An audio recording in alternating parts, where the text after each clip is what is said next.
Benji, hey, Hey, we're rolling.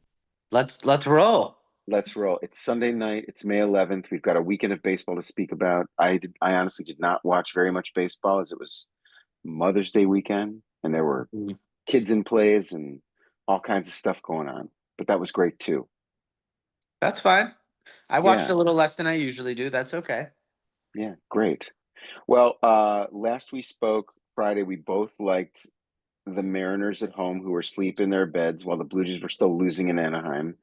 The Blue Jays, though, turn around and won it. Gossman won, so we both lost. We both took L's.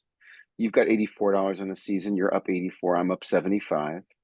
But we both lost that game. And tomorrow we've got the St. Louis Cardinals in Philadelphia, and it's quietly under the radar, quite a matchup. How Um, so?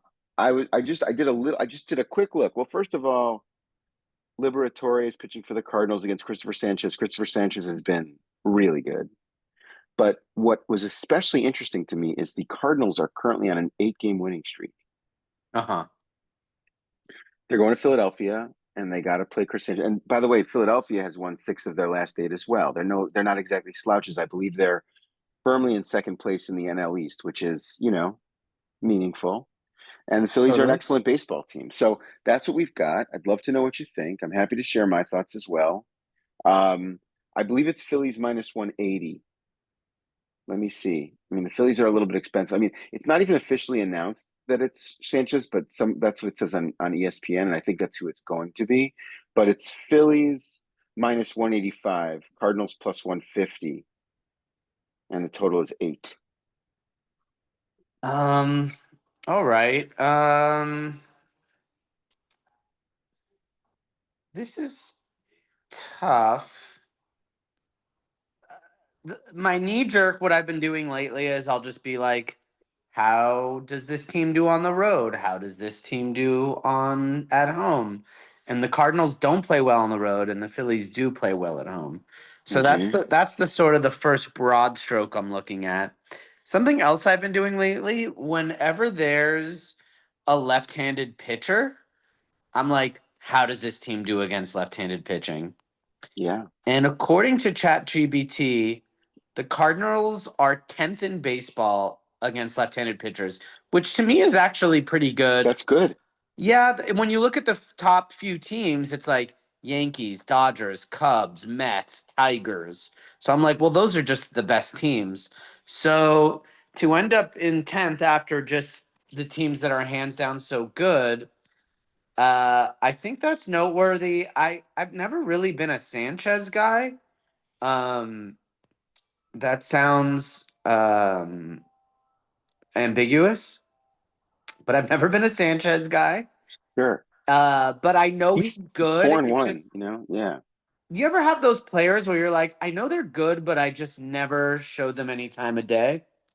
sure. Sanchez, by the way, I don't think he's given up more than 3 runs all season in a game yet. Just so Yeah, you're I'm just taking a quick. It's not true. He gave up 4 against the Dodgers in his first game. But that doesn't since count. Doesn't right, count. it's the Yeah. Dodgers in April. Right. Yeah, the Dodgers early on, like, yeah, I don't judge anyone for that. Yeah, no, you're right. He's only really let up 3 runs once. On May 7th against Tampa Bay, he let up no runs in 6 innings. Yeah, I mean, he's pretty good. Um, I don't love the Cardinals, but negative 185 on the money It's line very for expensive. it is expensive. But negative 1.5 plus or negative 1.5 runs at plus 114 feels a little better. Mm-hmm. Mm-hmm. Yeah.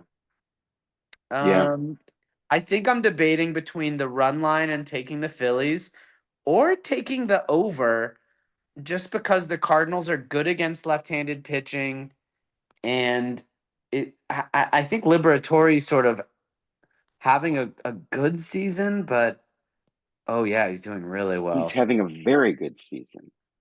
Again, another guy where I'm just like, I never have paid him any attention, so it's Me too. tough. I'm struggling too. I think that I was prepared to be on the Phillies in terms of the, stronger team at home kind of situation of it all. I do like Sanchez. I do respect the Cardinals' 8-game winning streak. I also think the Cardinals just swept the Nationals, and I don't know who they beat the time before it, but I do think the Phillies are another class of ball club. I am prepared to. You've kind of convinced me. Actually, I'm going to take the run line. I'm going to take the run line. Just $10 to win 12 on the Phillies to win by 2 runs at home on a Monday. That's what I'm thinking. It's tricky. The smarter Also, play is the money line, but I'm not at this current stage of my bankroll. I don't love laying $19 against a team that's won 8 in a row. yeah, if you lose, it's a big kick in the bait seam. Bankroll, yeah, the baby exactly. I will say this, Liberatore at home has a 180 ERA, but away is 0 wins, 3 losses with a 5.06 ERA. I love that nugget. All the So, more reason. uh, I mean, that yeah, could be an argument for the 185 also, but I think even that as well is going to push me into run line territory. yeah.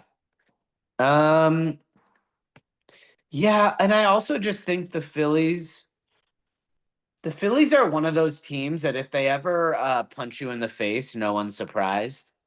Yeah, Despite the Cardinals winning streak. yeah, I'm gonna take Phillies run line. great. We're in agreement. We're going. Yeah. We're going to win together and we're going to lose together tomorrow, Benji, if that's what happens. So, Yeah, I feel good okay, about it. great. Okay. Uh, well, yeah. Strap on your cup and let's do it. Yeah. Great. Good luck. It's great to see you. I hope you had a meaningful Mother's Good to see Day. you. I did. I Great. started the morning crying because it was MLB posted this clip. Was it Hudson on the Athletics who pitched the perfect game 10 years ago? Daniel Tim Hudson? Hudson? Oh, Tim Hudson. was it Tim Hudson? Like, right, Hold okay, on. okay. Tim Um, Hudson was a great big tall A's pitcher. I feel like it was more than Dallas. No, 10 no, years. no. I'm sorry. I'm totally off. It was Dallas Braden. Okay. In 2010, on Mother's Day, he pitched a perfect game. His mother died of cancer in high school. This is all in the Uh, tweet. And he pitches a perfect game on Mother's Day, and his grandma is watching. And then his grandma comes down to the field after his team celebration, and he hugs his grandma. So I started today just bawling my eyes out. uh, And if anyone's listening, I retweeted it. It's there. And it was yeah, I just cried my eyes out. Thank you for sharing that. That's Yeah. great. Yeah. That's great. Yeah, also, I mean, we got news that Idana Alexander's going to come home. I hope that's the truth. So Oh, okay, cool. we'll see if that can happen. If that can happen too, that'd be a good Mother's Day for a lot of people. So Yeah. yeah, man, thanks for sharing that. Um, Yeah, it was cool. great. Well, great to see you, and we'll do this again tomorrow. All right. Later, All right. bro. Later.